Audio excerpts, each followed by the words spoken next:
go. So hi everyone. This is CHCAOD004, assess needs of clients with alcohol and drug issues. I'm Dwayne, and we're ready to go. Excuse me. So, first of all, in the spirit of reconciliation, Hayden Institute of Education acknowledges the traditional custodians of country throughout Australia and their connections to land, sea, and community. We recognise Aboriginal and Torres Strait Islander people as the first inhabitants of this nation and the traditional custodians of the land on which we work, live, and study. We express our gratitude for the sharing of this land, our sorrow for the personal, spiritual, and cultural costs of that sharing, and hope that we may move forward together in harmony and in the spirit of healing. We pay our respect to all First Nation peoples, and acknowledge elders past, present, and emerging. Okay, so, excuse me. I'll just share screen.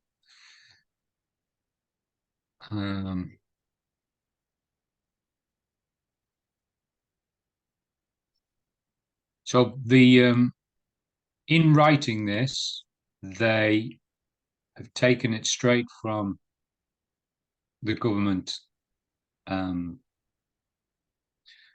expectation, which is this: assess needs of clients with alcohol and other drugs issues. That's what you need to understand. Very specifically. So, some housekeeping first. Camera's on. If you're in the room, put your camera on and join in. Microphone on mute, obviously, because we can't all jump in at the same time and talk at the same time. The class break times, we've got 7 o'clock. We will break for 10 minutes. But if it's 7:01 and I haven't mentioned break, then I'm clearly distracted. So somebody please wave and we'll organise it. And equally 8 for 10 minutes. So class participation, we love to hear from you because I can't read. We love to hear from you. Please use the Zoom hand reactions button, like the emoticons. Put your hand up to take part, and be respectful to each other. Be mindful and kind with your words, and respect the opinion of others. We're all learners. We are all learners. We are. Every day is a school day, and in this together. No smoking or vaping on camera, please, or drinking, or using anything, especially with it being an AOD course. Trigger warning, along with being respectful to each other, and no smoking or vaping, just emotionally as well, and with words, just no trigger. Try not to trigger anybody. Try not to say anything or do anything that might trigger somebody that might send them into a difficult headspace or difficult emotions or difficult time. Everybody's probably had a hard day at work, and coming on here and getting stressed or irritated is not something anybody wants to do. So this hopefully should be, yes, it's long, yes, it's a bit sensitive at times, but hopefully everybody will be happier after finishing rather than more frustrated or stressed. Equally, because of the time we've had, be kind to yourself afterwards. Just look after yourself. Psychologists tell us that being near water or being near views of water or views of trees and grass outside, that emotionally builds us up. So do that, or talk to somebody, or chill out with somebody, or get a bath, or just relax afterwards. It can be long, so yeah, look after yourself. So, Mem and Kat, while I was getting my dinner, you already started this. So, an icebreaker, I thought, before we even got here, I thought, right, just in 1 minute, tell me or prepare. Not everybody has to take part if you're a bit shy, but in 1 minute, just think about your favorite activity thing that you really put money into and time into, um, and justify why other people should maybe take it up themselves. It could be anything. It could be a hobby. It could be just a relaxing, best way to relax. It could be something to do with family. It could be absolutely anything, but it's your favorite way, and justify it. So you got a minute, 6:06 now. You prepare it, and then hope we'll have a few people to come back. I'll give you a minute first. Excuse me. Let me just put my mic on because garlic bread gets in my throat.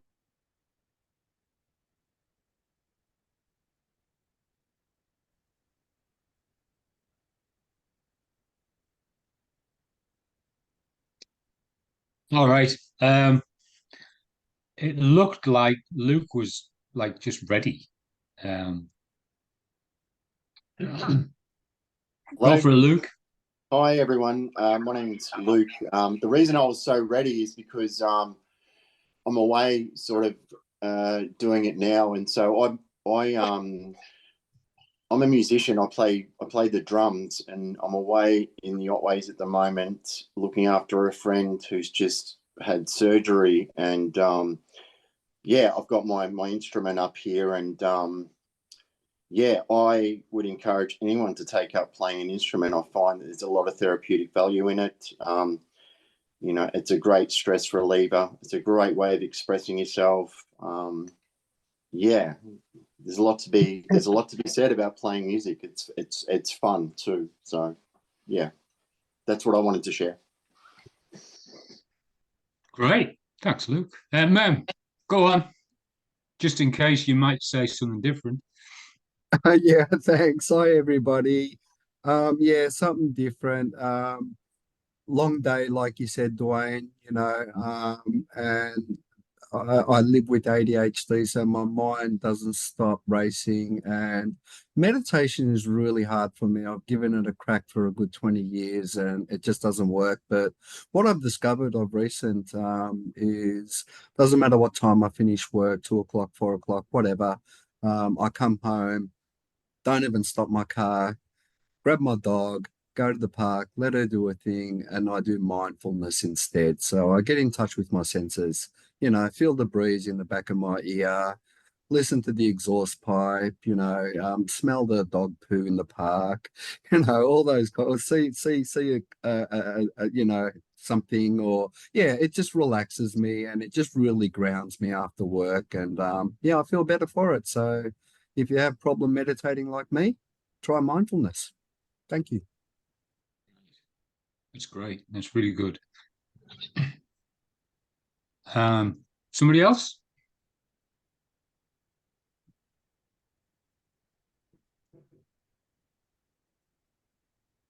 Go on, Pete. I did see your hand go up. Yeah.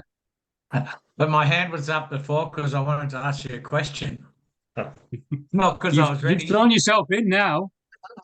I really like what Luke said about the mindfulness piece.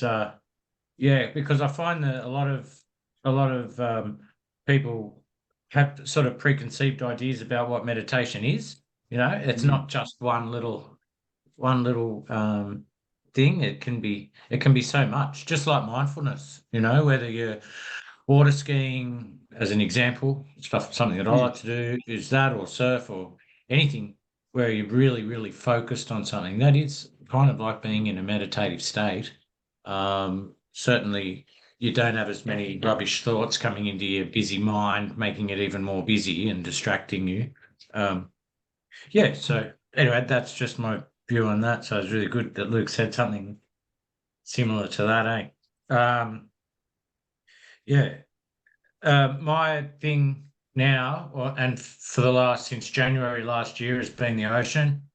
Finally got back to nature after a long absence. I used to use a lot of other things like golf. I was obsessed with things and become an expert at everything, but never really great. Just pretty good, you know. But one thing I'm really good at is committing and going to the ocean and I find that just incredibly therapeutic. Literally every single day. Oh, well, I may have missed 3 days in the last 365 for no reason other than maybe I just couldn't get there or I was traveling or what have you. But yeah, I find that it's like a higher power for me. Like, it's a preventative measure as well as a cure.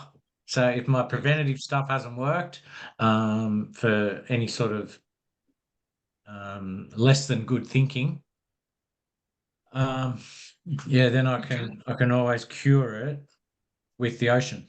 And I take my dogs down, and no matter how cold it is, got to go. And sure enough, come out feeling tip top. You know, That's great. Cheers, Pete. Thanks. Awesome. Lisa. Hi. I've done a complete 180 in my life. I'm a recovering addict and alcoholic.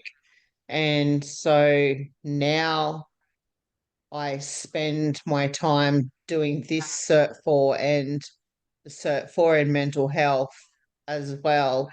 And I'm enjoying it and prioritize it instead of everything else that I was doing. Yeah.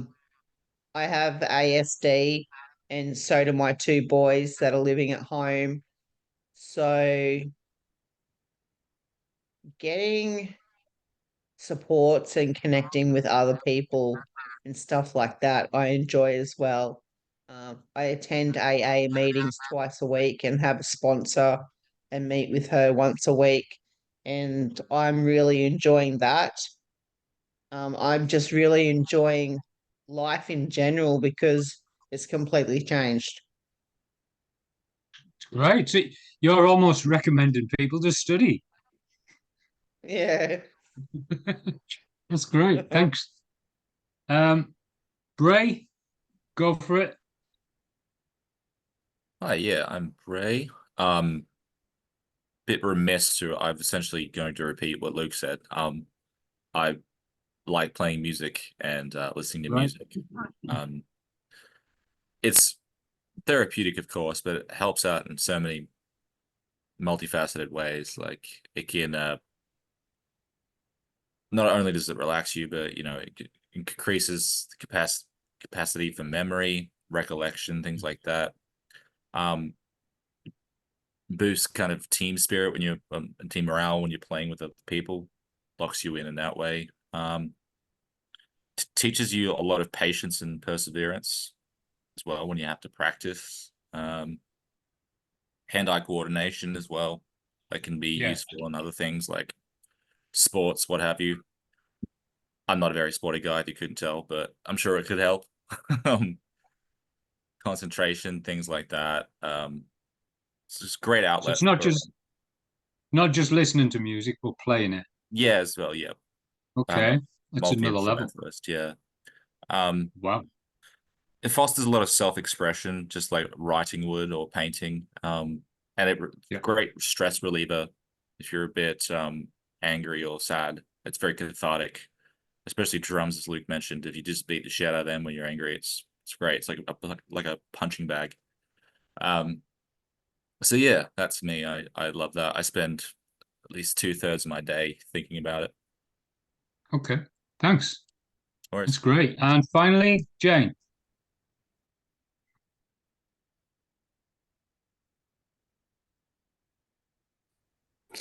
Hi, something right. I took up car racing maybe 2 years ago. Well, I'm 2 years sober. So, yeah, I took it to the skid pan one day and got asked to join a ladies' race team. So, yeah, it's as I say, it's an addiction because it's speed. So, as I'm a recovering alcoholic, and you need something to be addicted to, so it's very, yeah, gets everything out of your system. So, yeah, got a race coming up in a couple of weeks, so it's great. Love it. Fantastic. Thanks. They're amazing. All of them so different, but Maybe people need to Google in the break and see where they can do all these things. All right, let me share screen again. Because looking at tonight,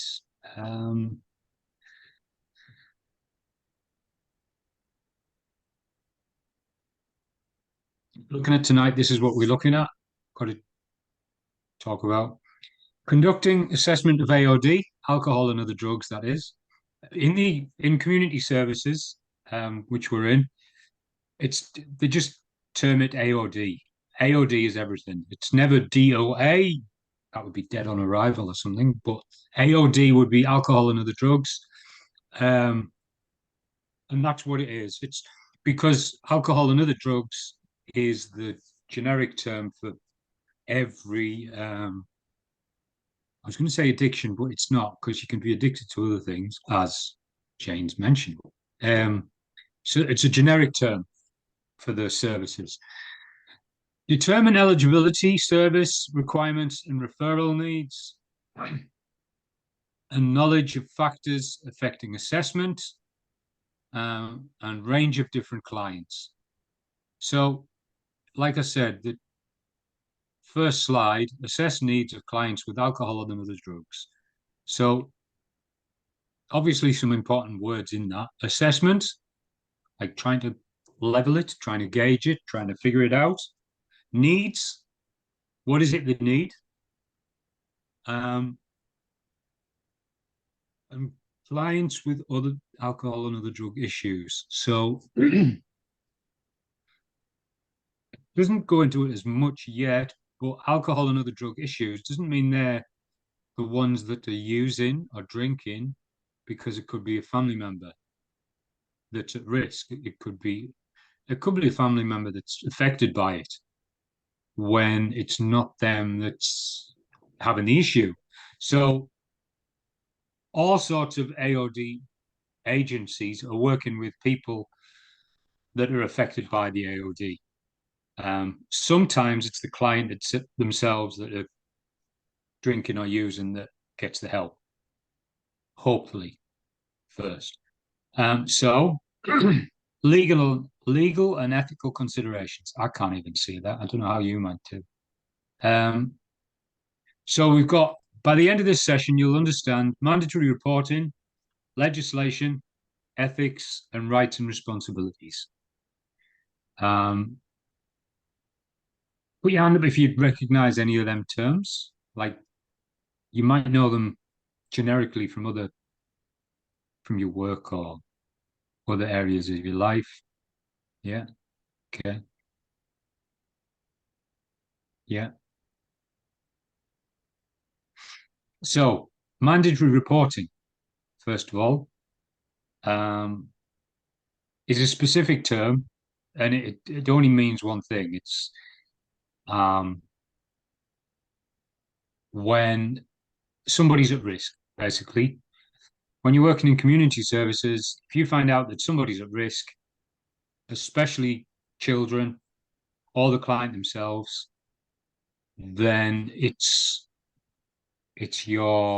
our duty to report. If we find out there's somebody at risk, then it's our duty to inform somebody.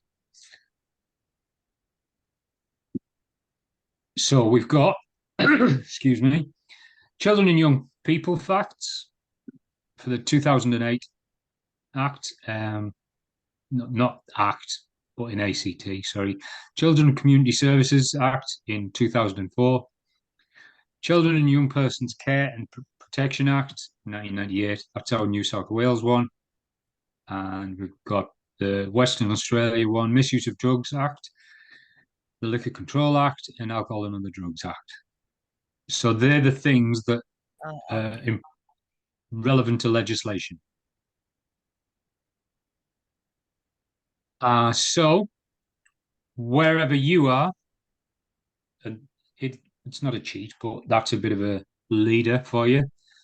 Wherever you are is going to be the legislation that is going to control your job, your employment, So I need you to research whichever one is most appropriate to you. One of them. If you're in New South Wales, then you'll be doing this one. If you're in Western Australia, you'll be looking at these. So what do you have to do? There. Research legislation relevant to AOD for their state or territory. Outline the purpose. So let me stop recording.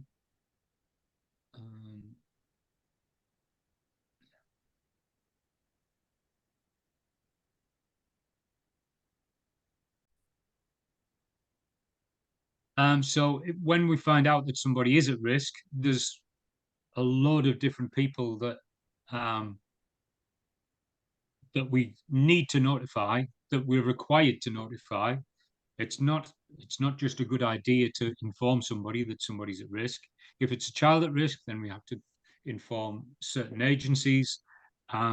You fill out a form online. Done it twice, and it was many, many years ago.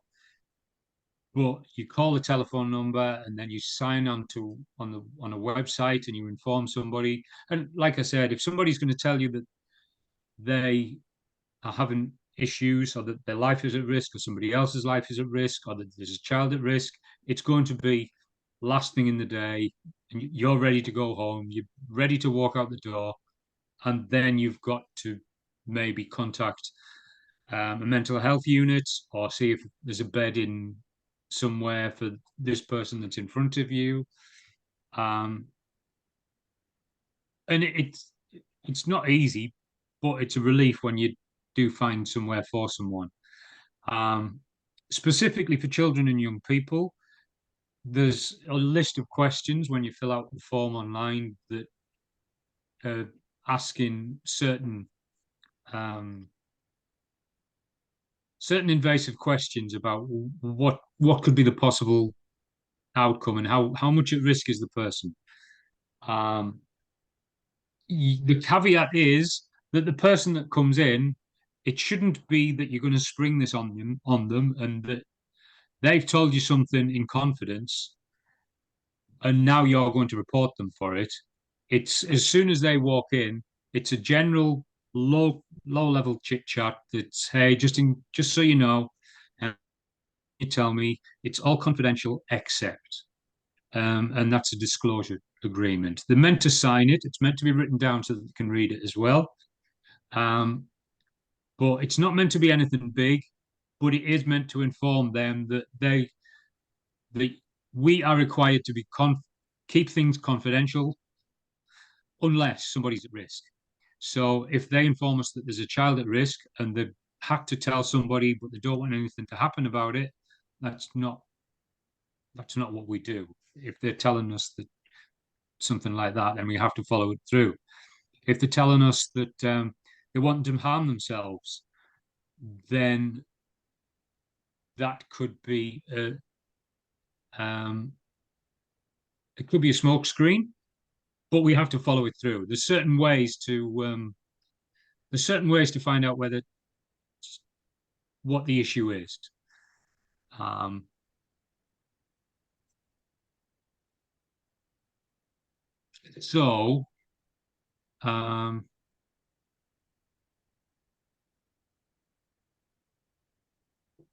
So moving on a little bit.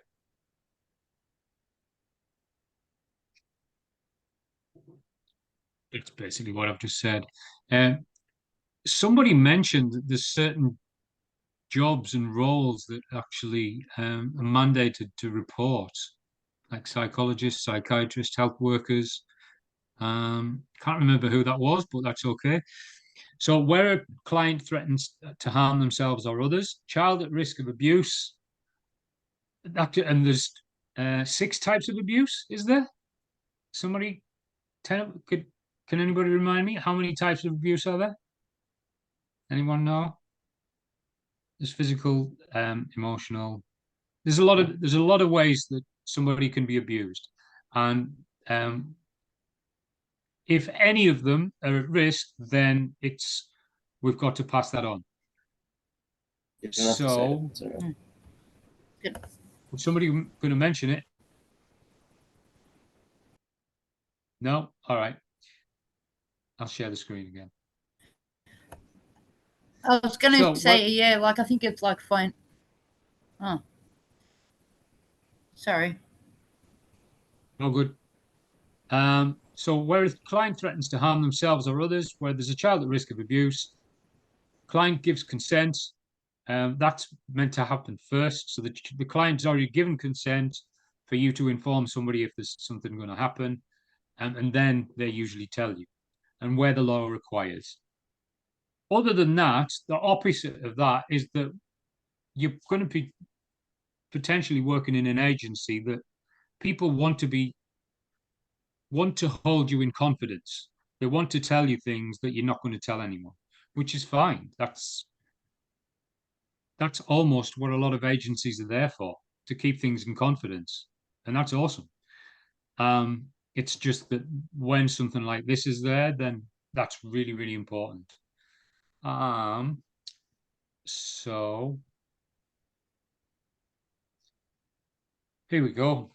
Certain professionals, education workers like teachers, especially in a high school, not high school, especially in a school, sorry. So education workers like teachers or like mentors, education mentors in a school, educational psychologists, teachers' assistants. A lot of teachers' assistants, they're not necessarily teachers, so the child might be more inclined, or the young person might be more inclined to confide in a teacher's assistant or a mentor or a school coach or something like that. Somebody that isn't a hard teacher type thing. What were you going to say, Bray? Sorry, this might be tangential. I was just wondering, are these slides available on Accelerate at all, or are they just here? No, as far as I know, you get the slides. They'll all be on the video that you get afterwards. Oh, okay. But as far as I know, you do. I'm sure you do get the slides as well. Okay, cool. Just wondering. Thank you. So as well as education workers, we've got health, welfare, care workers as well. All sorts of children's services, residential services, and law enforcement. So legal and ethical considerations, duty of care. So this is important. What time are we on? There's plenty of time. Duty of care, take reasonable care to avoid others being harmed. A lot of us go into community services work because we feel like we were born to be in the duty of care area. Like a lot of us want to take care of people in whatever agency or work that we can, which is a lot of ways that we want to help people. But to balance that out, there's also a duty of risk. There's a very fine line where,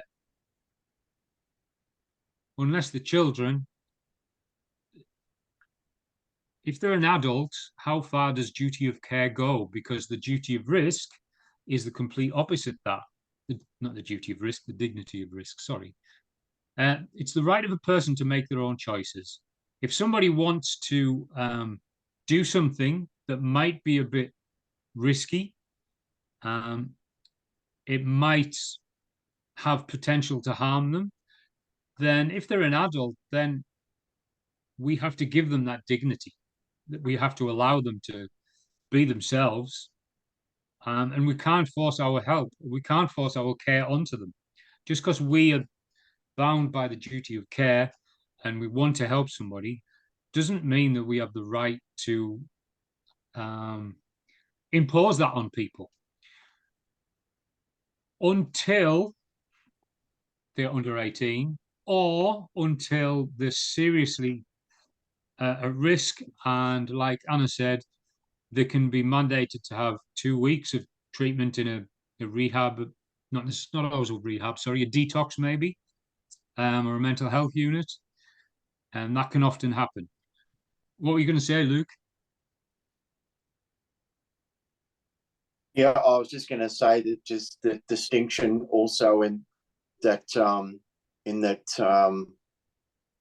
you're assessing the broader community as well in terms of harm coming to others. People, you can let people, I guess, make informed decisions about the kinds of actions they want to take that might be detrimental to themselves to a certain point, but we've also got to take the greater community into consideration, and the potential for harm there as well. So I guess that's where, if people are talking about going and harming their partner physically, or someone's talked about even past tense, someone's talked about a crime that they've committed or whatever. And that's why it's very important for us as practitioners to really outline, almost like in a preamble, kind of outlining that, whatever you disclose to me, depending on what it is, I'm mandated to report it, and we always run the risk of, because we want the engagement, we want the client with the service engaging, and in a lot of circles, people talking about themselves isn't really kosher, and especially if you're talking about, mandatory reporting for crimes and things like that. I mean, that's really frowned upon in certain circles that you might be, finding your clients and stuff. So it's really that balance of how do you keep them engaged without looking like a rat.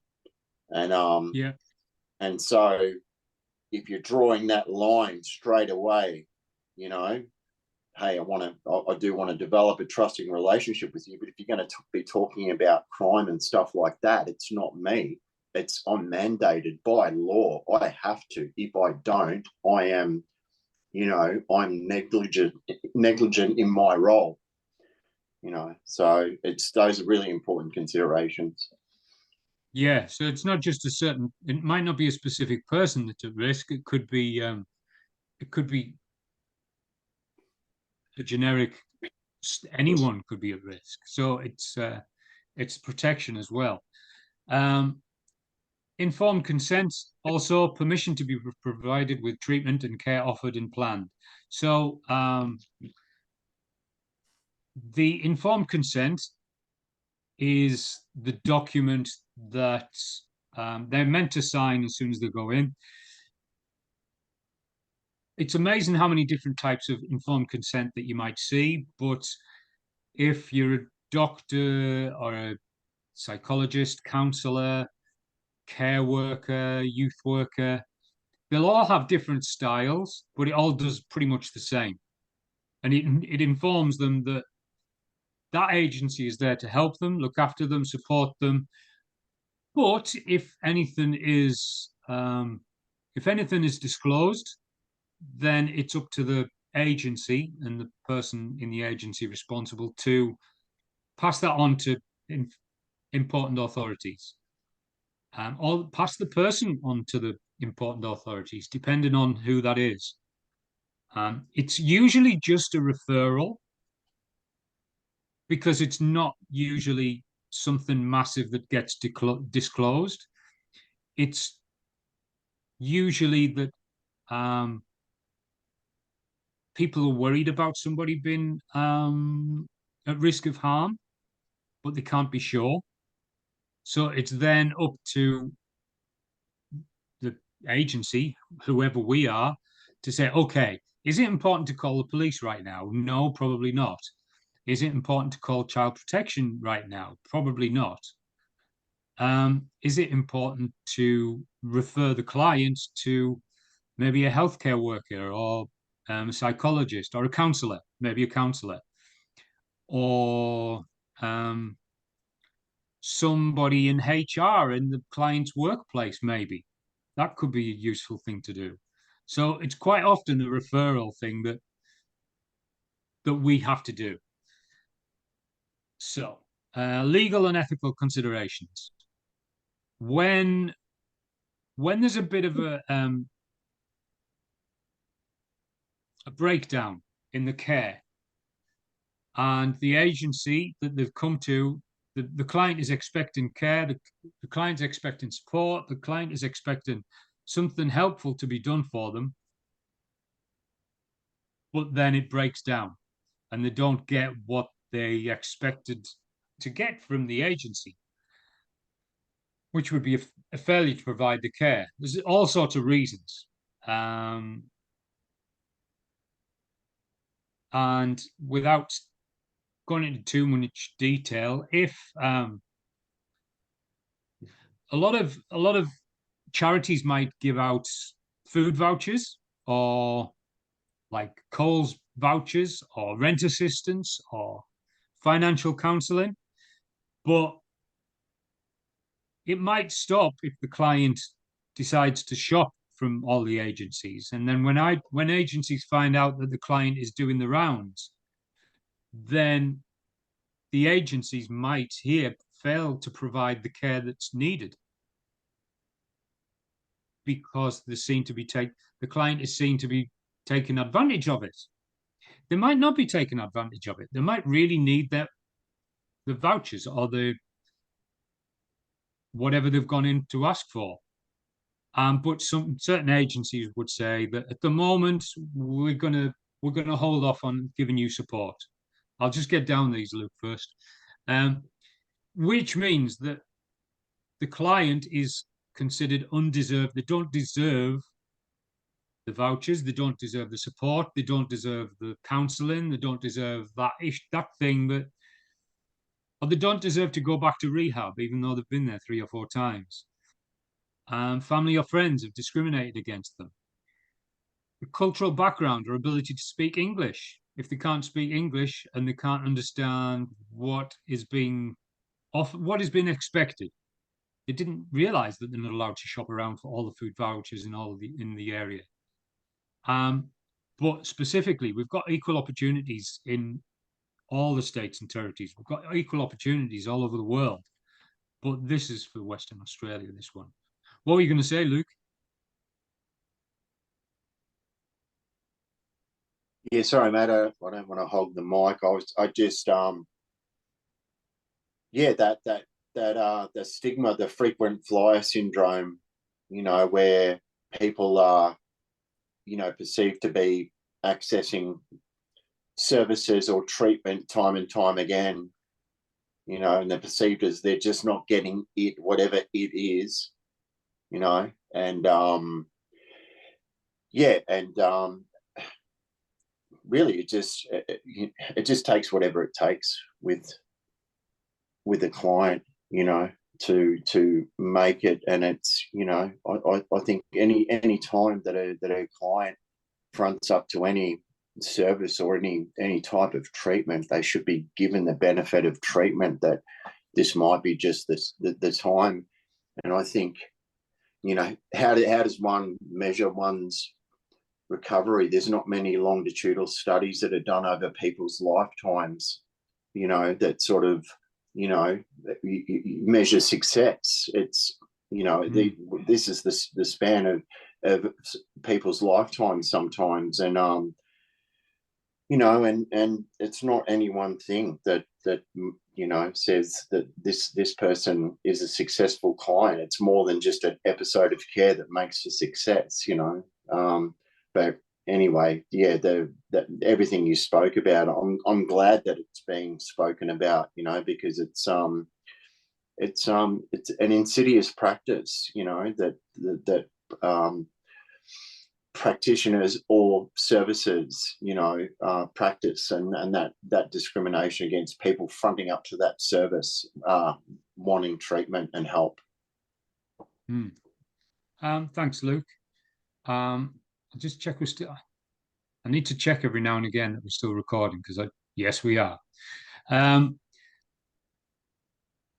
So working in a drug and alcohol rehab, it's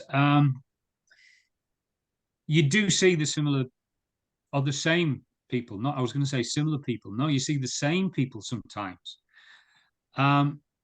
When, and I know somebody that has worked with like a the Salvation Army, and they're giving out food vouchers. So I can see both sides. If the agent, if the charity has only got like $1,000 to give to people, and they haven't got an endless amount of money, and they've got $1,000 in $50 Coles vouchers, and they see a genuine client who's wanting to feed the family, and then another genuine client who's wanting to get themselves out of a big hole financially, and then they see another genuine family, and then they see somebody come through 2 or 3 times, and each time this person comes through, the money their budget is going down and down and down. They know that the money that they're given to this person that's been a couple of times or to somebody else might deserve it or might need it more. And it's the issue of deserving, really, that person with the budget, with all the money in their hand, they're the one. It could be you, it could be me. We're the people that are meant to be figuring out who deserves it, because if it's run out, it's run out, and there's no more.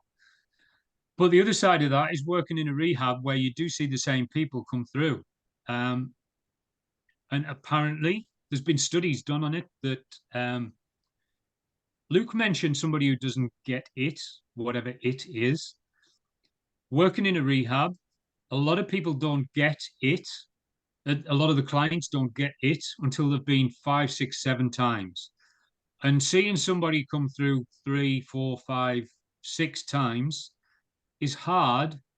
But then when they get it and they really understand and they turn their life around and they make a go of, like, they're doing it and it's working and they've finally got what they need to do, it's fantastic. Like, it's amazing to watch it happen. Unfortunately, it barely happens the first time. Very rarely. The average is about 7, as I said. And that might be for a young bloke. He's gone into rehab when he's 19, and then he does it again when he's 22, 23, and then 26, 27. And then maybe it's maturity, don't know. He might go through again when he's 30 and suddenly realize that actually this is it. This is what he needs to do. He needs to sort his life out, and his life's changed forever because he's finally got it. And seeing that happen, even though he's shopped the rehab a few times, because that's basically what he's doing. He's been through and through and through. Other people have missed out because he's had their spot. That's the way it goes. That's great to see it in the end. But when somebody goes into the rehab, and which happens a lot, and they're quite openly confessing to everybody else, I'm only here for course. I'm not really doing anything. I'm just here to get out of jail. Just here to make the magistrate happy. That's all I'm doing. That's difficult because they are taking somebody else's spot, and it's difficult. So that's 6:58. Let's have a break until 10 past. 10 past 7. So, as I said, a bit more legal stuff. First of all, with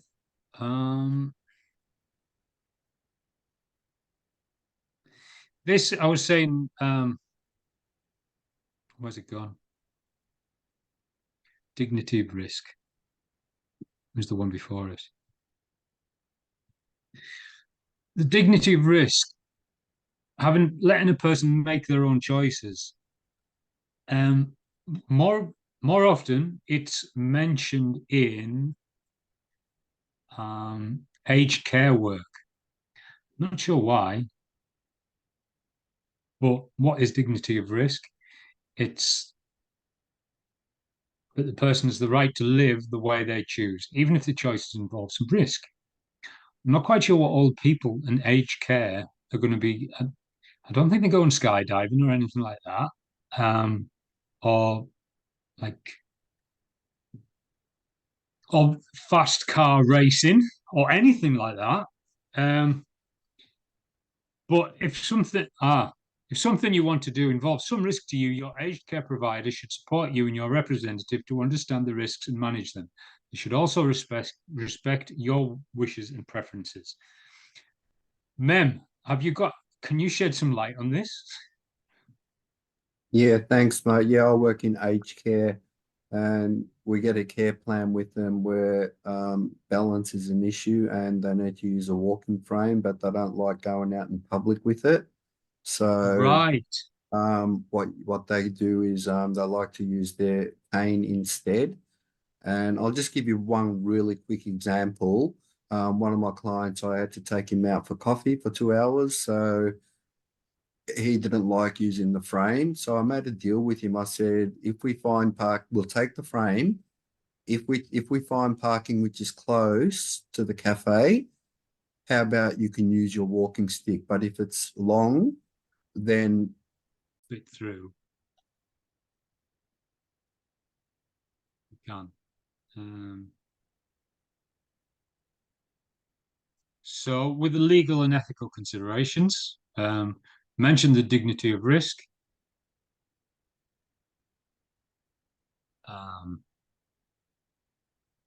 The right to live as you choose, whether that's aged care or somebody with what we might see as a poor diet or extreme sports or anything that puts somebody at risk. They have the right to the dignity of risk, and they also have the right to a duty of care. We have to put them both together.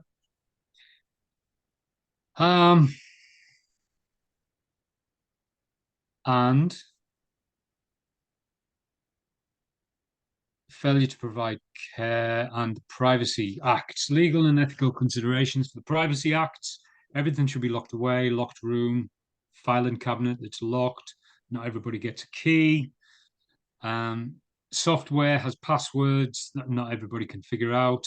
Sometimes the software has different areas in it that not everybody has access to. Like they might have client file access, but all the notes might be password protected by the counselor, or the other way around. My notes, I can see my notes, but I can't see all the client's details. Similar things like that. And everything's got to be marked confidential.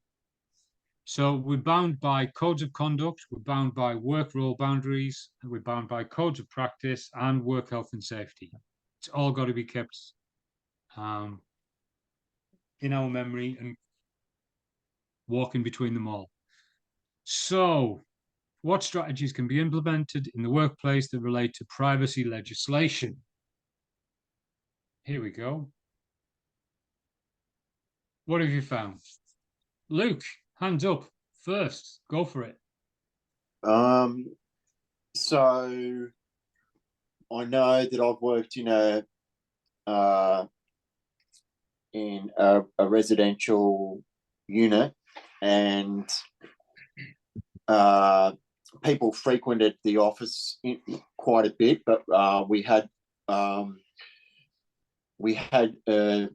some basic information about the clients up on a whiteboard, but we had to, consider all those, ethical things around privacy. So we, used the first letters of their first and last names to identify them, but no one else could identify them.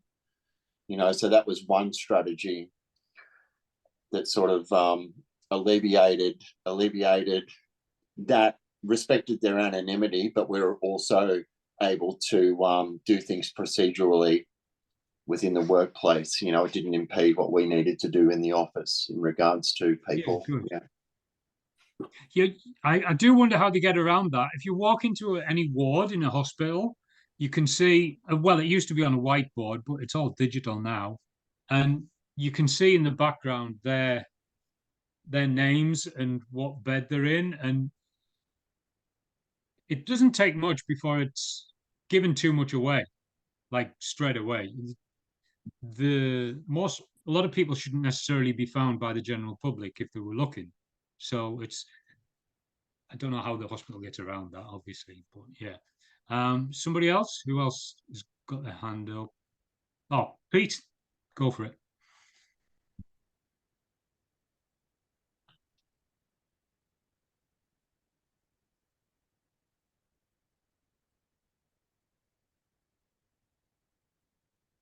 Oh, man?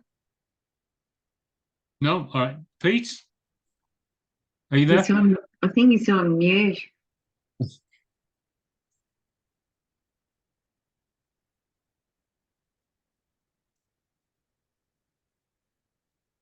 Sorry. Ah, there you go. Too many bloody things happening. Yep, I know what you mean. So firstly would be to develop an actual policy on privacy, detailed as you like. Conduct a privacy impact assessment, limit data collection, which has been spoken about, implement strong data security measures like encryption, access controls, like you mentioned, update security protocols regularly, provide privacy training and awareness. Well, that's good. Yeah, definitely. Because I know in business, a lot of people have all these policies, but no one's actually communicated the policies directly to them. So bit of a waste of time if no one knows about it and knows it from the business standpoint is. Ensure transparency and open communication.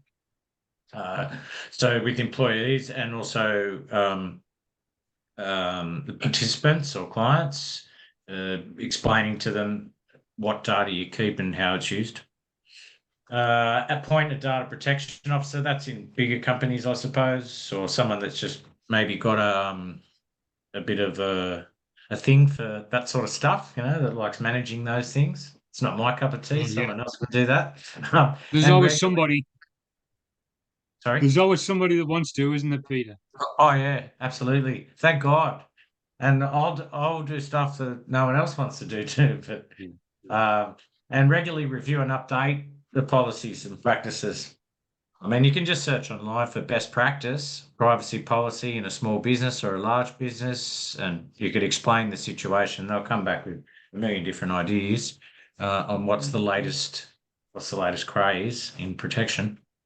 Yeah, that's about it. The most important thing is to have something in place and to communicate the bloody thing, Yeah. Simple. Definitely.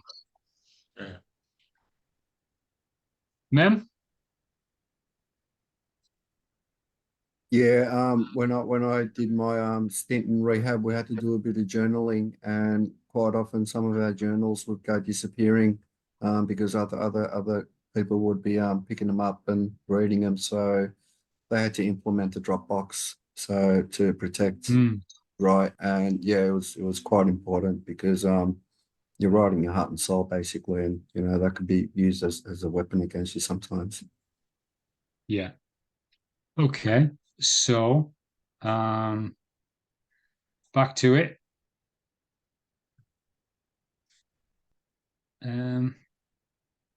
Yeah, sure.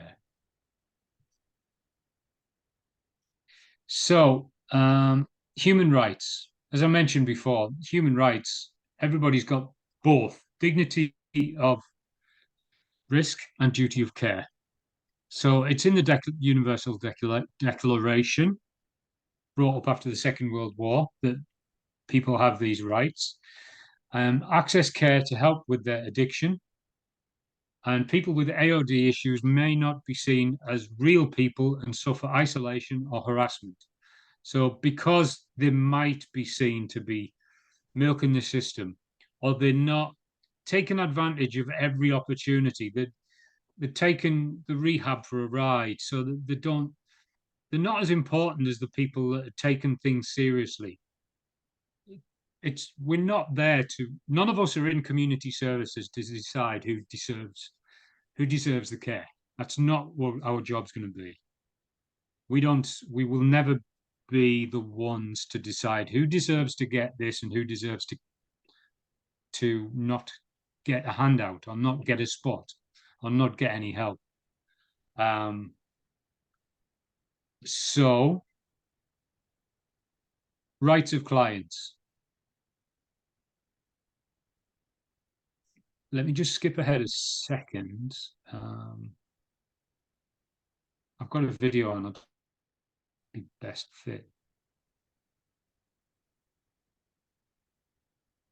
I reckon now. All right, with human rights. You might have seen this video before.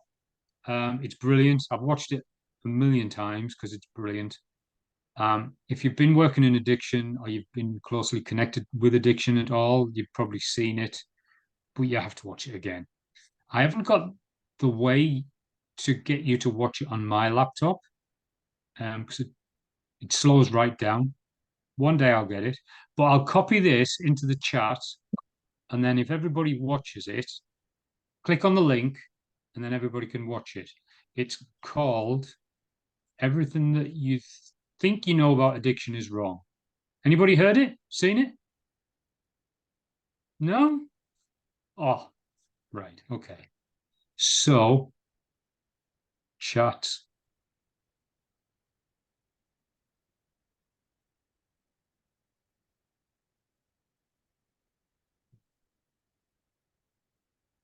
Yeah, that's it.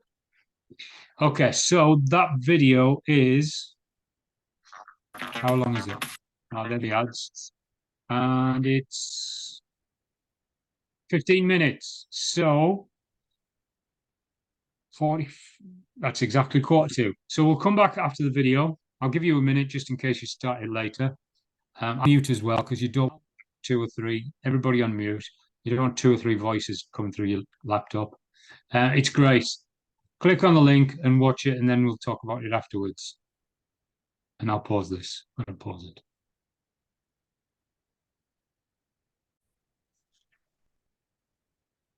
As I said, mentioned earlier, the chemical hooks, sorry, are important. I don't want to go into detail now because it might be in the future and it's not part of what we're looking at, but the difference between dependency and addiction is really, really important. And it shapes how we would look at somebody's support and intervention. Sometimes it should, sometimes it shouldn't. So,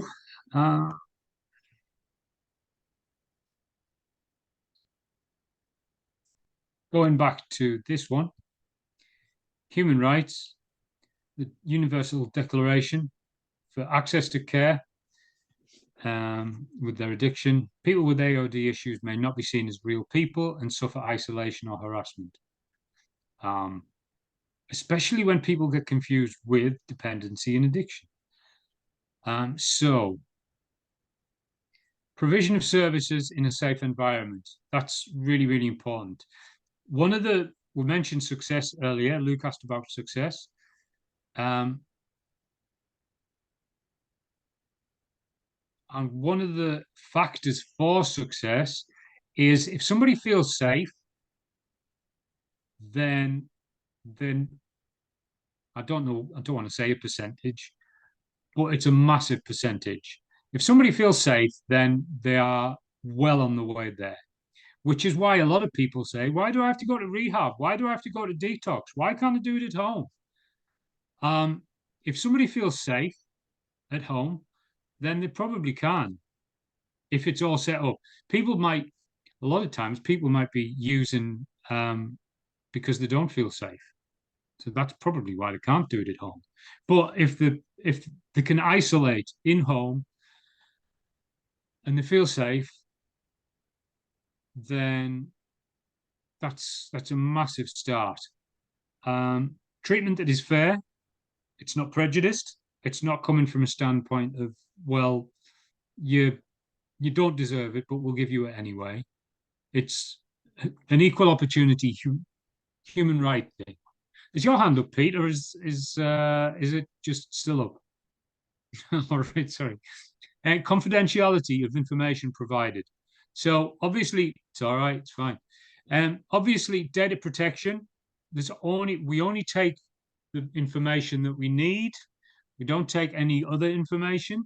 When you apply for a credit card or you sign up for a bank account or something like that, you'll see that small print there, the data protection of. Then the bank isn't going to ask you what school you went to because it's got nothing to do with the bank loan that you need. Nor should it have anything to do with if you're allowed in a rehab. They're not going to ask you if you've been married or divorced, the bank. But it shouldn't really affect whether you have access to a certain service. So the right to make own decisions, dignity of risk. And that's got to be balanced with the duty of care, and it's got to be balanced with the duty of care for everybody else that you're providing the service for. Luke mentioned that earlier on, talking about the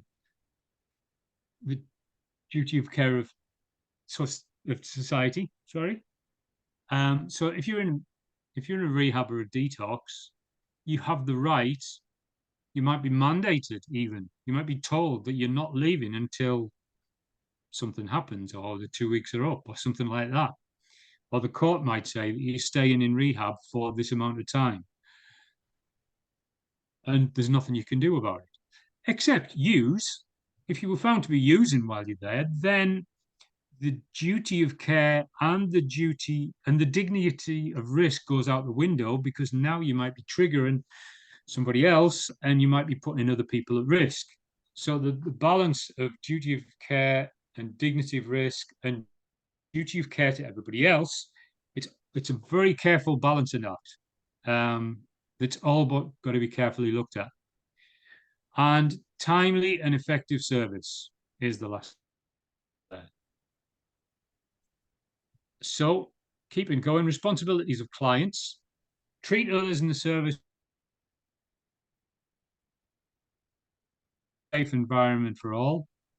That's important. The contribution of the client, whether it's a walk-in centre, whether it's a client going in for financial counselling, the client has to contribute and say, look, these are my bank accounts. This is my budget.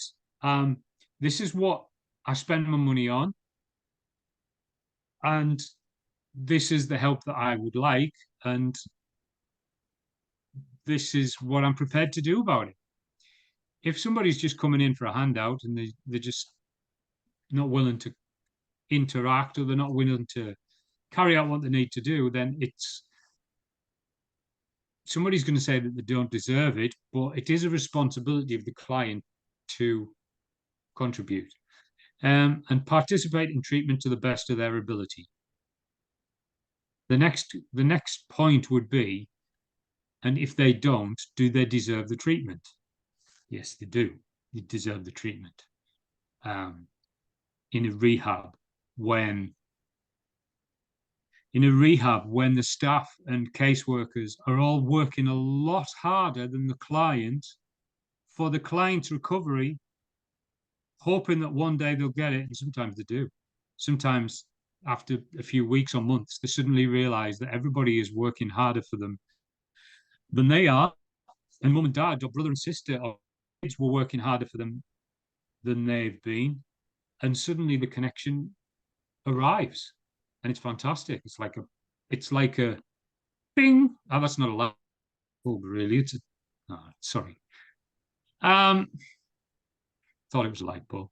Clients treated with respect and courtesy, care of health practice, adequate information, privacy, and codes of conduct.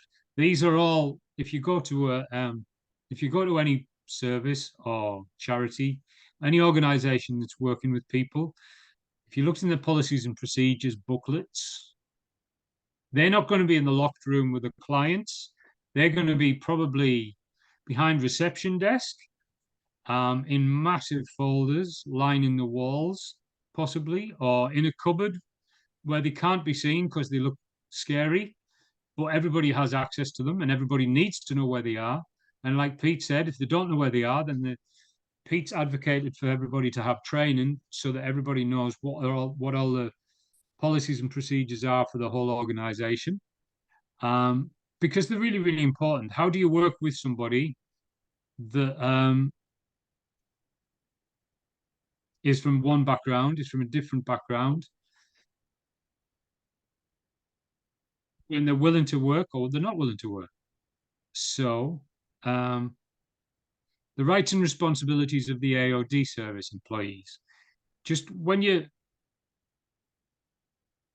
looking, there's rights and responsibilities of the clients, and then there's the responsibilities of the AOD service. Professional development. So that means that the staff are actually working, training, moving forward. They're not the same as they were last year. They've had more training. They're studying up themselves. They're getting new qualifications, so that the staff are getting better. Duty of care. For some people in some organizations, it might be strange that they might have a duty of care as well. Maybe if they were more financial focused, they might not see the client as the important one. Maybe they might see the money as the important thing. But the duty of care is for the client in the end. It's not about the money. It's not about the budgets. It's not about anything else. It's just about the duty of care. Professionalism, acted out in a professional manner. They don't get the client doesn't feel more shame because they've turned up to an agency than they did beforehand. They're treated with respect, and it's a safe workplace. So they're obviously the rights and responsibilities of the AOD service. So recap.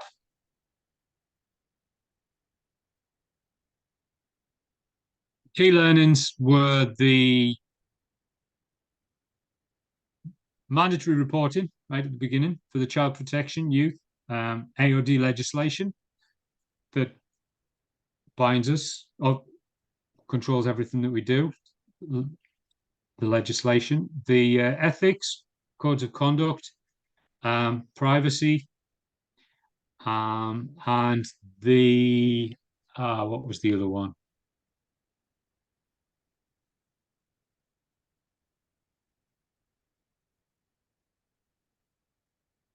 The other one was down here somewhere. Duty of care, dignity of risk, informed consent, and legal and ethical things. So, homework. Basically, just to look at, that's the main thing. The focus was that question right at the beginning of the statement: assess needs of clients with alcohol and other drugs issues.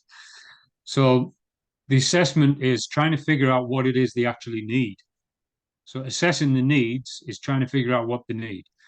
They might need a bed for a few weeks. They might need training. They might need support in being taught how to do meditation, mindfulness, or restructuring your brain. Like Mem's mentioned a few of them things. They might need simple AOD training. They might need impartial support. A lot of people can be really judgmental, and that doesn't help anybody get healthier, unfortunately. So, as well, obviously, the client isn't necessarily somebody that is using. The client could be a partner, a child, a parent, because there are services for all of them. There's services for children of people that have been using or drinking.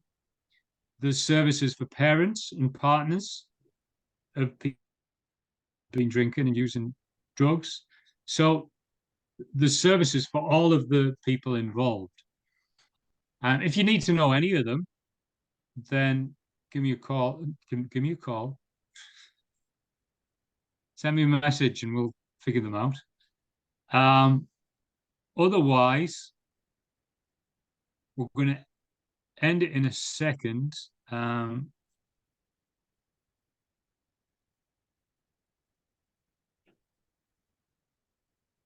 Sorry, I'm trying to read that thing at the bottom and it's tiny.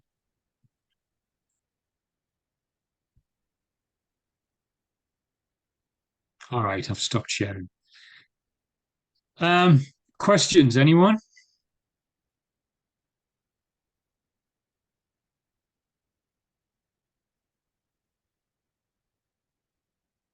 Ray. Yeah, thanks for that, Joanne. I was just wondering what proportion of each of the weeks modules are we completing on Accelerate? Like, how much should we be doing after this?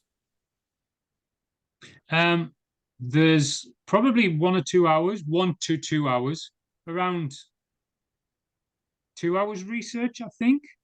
Mm-hmm. I think that is. I think the class time was meant to be 25%. 25%. No, it's more than that. It's about 50%. So, and you've just had 4 hours this week, or just in this class. So,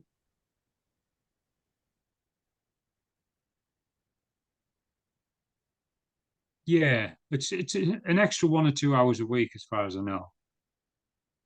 And that's assessment included as well, because you've got an assessment for each topic that's going to come into that. And that's an assessment each week? Is that right? Not an assessment each week, but an assessment on each topic. So you had the assessments for communication the past few weeks. There was an assessment to do with that. And I think that was a meeting, like schedule a meeting or something. Planning a meeting. And then there's something for this. I can't remember what this one is. But we'll look at it over the next few weeks. Yeah. Jane?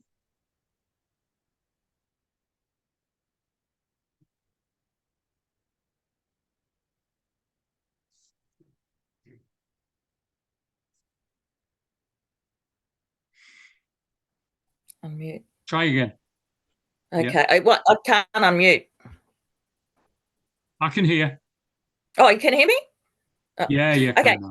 All right. So last week I asked a question about the meeting thing assessment, and it had said that we would be contacted to do a role play. So I ended up emailing them because there was so much confusion.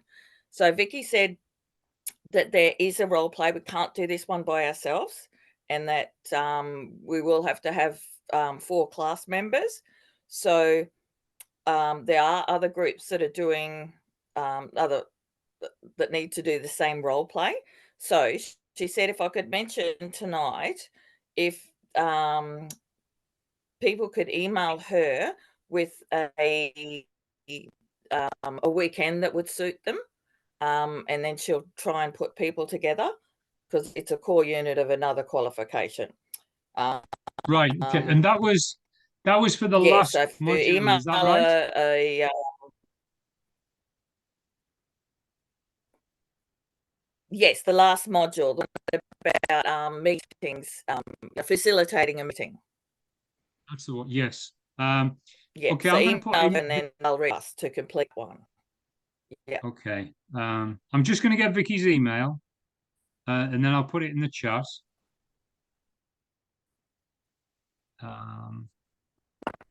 Vicky's the program manager. She's my boss.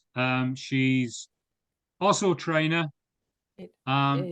She's the one that sorts the classes out when people are off sick and everything. So, Vicky there.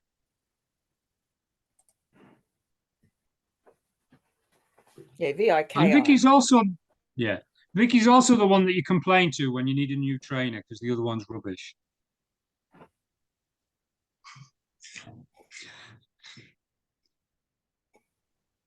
Yeah, VIKI Arcada Institute AU.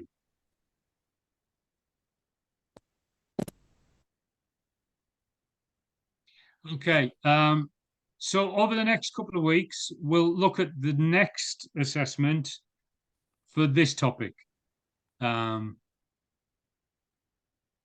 It's different again. It's more applicable to this rather than looking in a workplace, designing a meeting is important, but it's the assessment for alcohol and other drugs is more applicable to alcohol and other drugs rather than running a meeting. So that's it, really. I'm going to leave it on for, what time is it? It's 25 to 9. I'm going to leave this on for another 20 minutes roughly. So if you need anything, you can give me a shout, or you're happy to go. I might go. Get a relaxing time. Okay, thank you. Thank you, everyone. Thank you, everyone. Bye, Dwayne. Bye, everyone. Bye, everyone. See ya.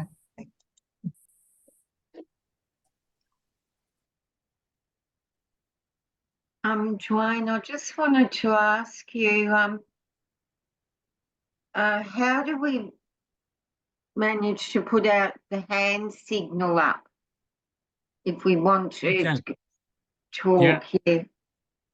If you go down, like underneath your picture, underneath your video, yeah, and there's a little love heart that says react. Oh, yes. Yeah, that's not a love heart for me. That's but it could be, you know. And then it says recognize hand gestures. I see, and it says raise hand. Yeah, that's right.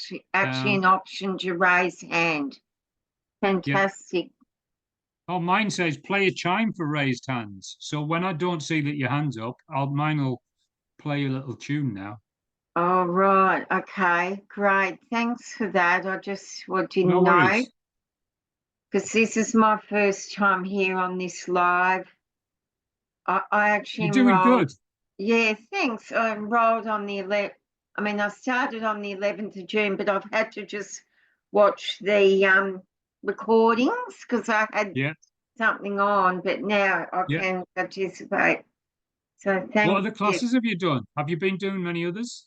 I've just only listened to them since June the 11th, and that was with the female trainer. Yeah. Yeah, and I did start the assessment, and I did submit it, and I got 19 out of 23, and I just need to I was kind of happy with that, so I need to just resubmit it again. And the person, I've forgotten her name now, the assessor, she takes you through it, each question that you got wrong, you're not just left on your own. So that's okay. No, that's good. Yeah. Did you speak to them? Was that a weekend thing? You spoke to somebody, or? No, I submitted it, and then you get it back, and it's in your Accelerator app, and okay. I think I got an email saying the results of it. Yeah. That's good. Yeah. Good on you. Well done. Thank you. Thank you. Thanks, Dwayne. Kat, what have you?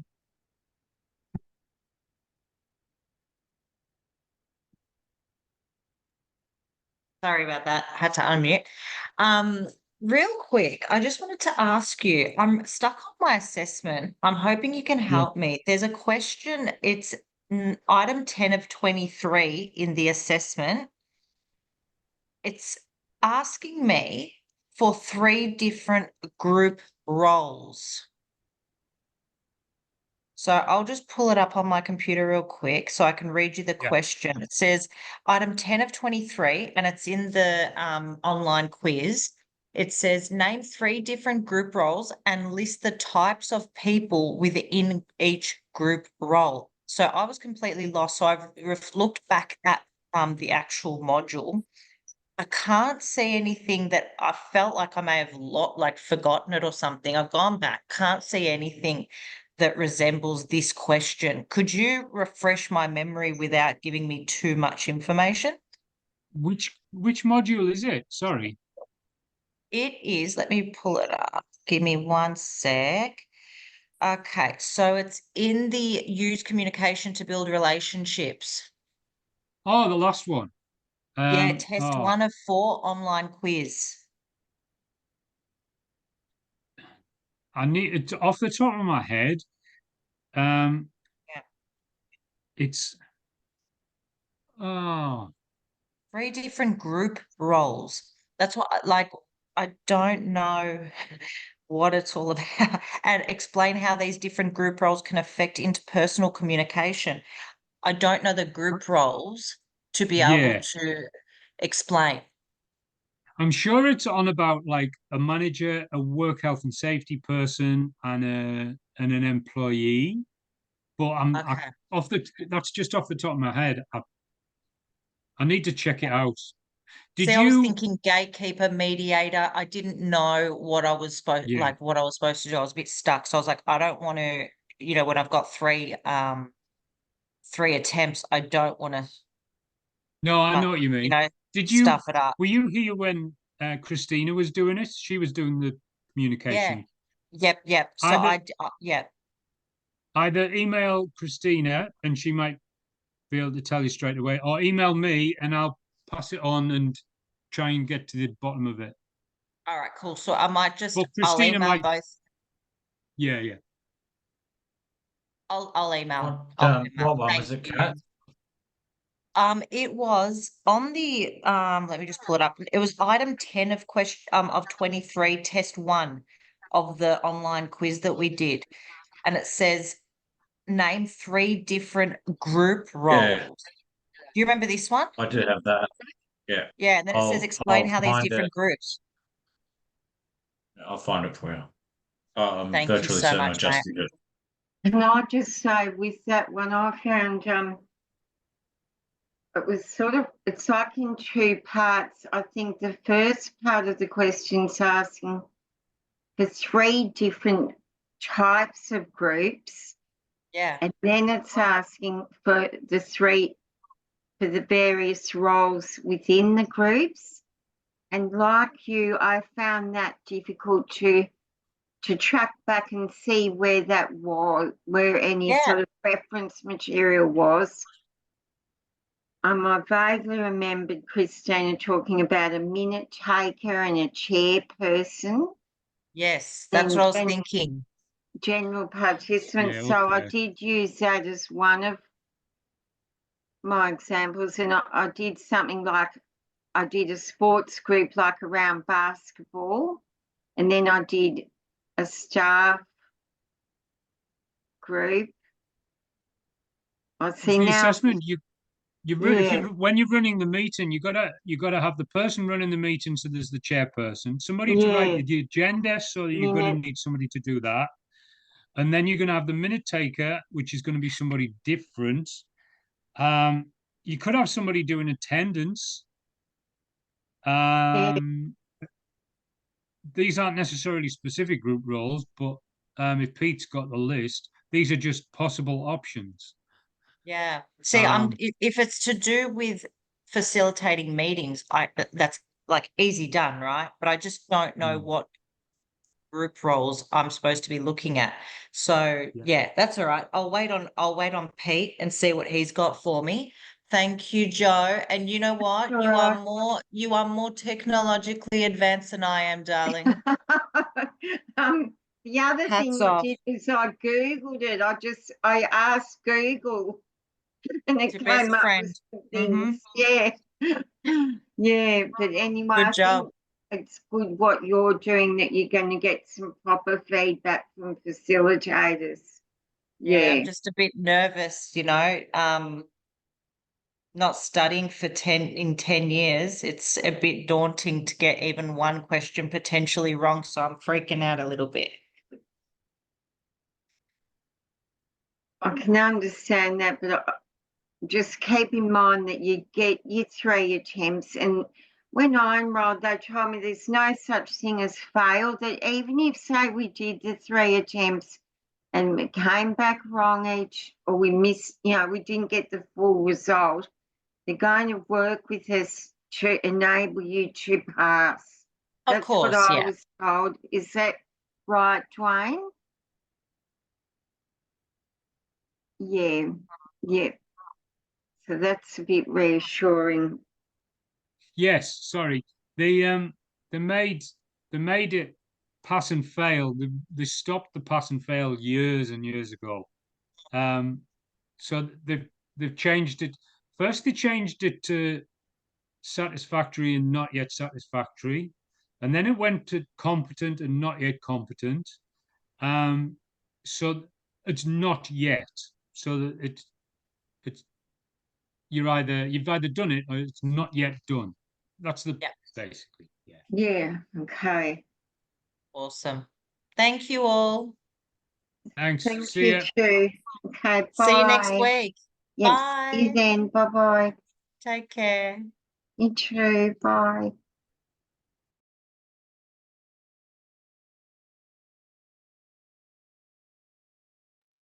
I found, well, I looks like I haven't actually bloody. I did the question, but I went back in and there's no answer in there. So I think I've submitted nothing, which is wonderful. But anyway, I think it was to do with like an aggressor. I can't explain it really, but it was an aggressor. It was almost like I don't know. I'll try and find it anyway. I'm sure I did it. How you going in the role, mate? Thanks anyway, Pete. No worries. See you later. All right. See ya. See ya.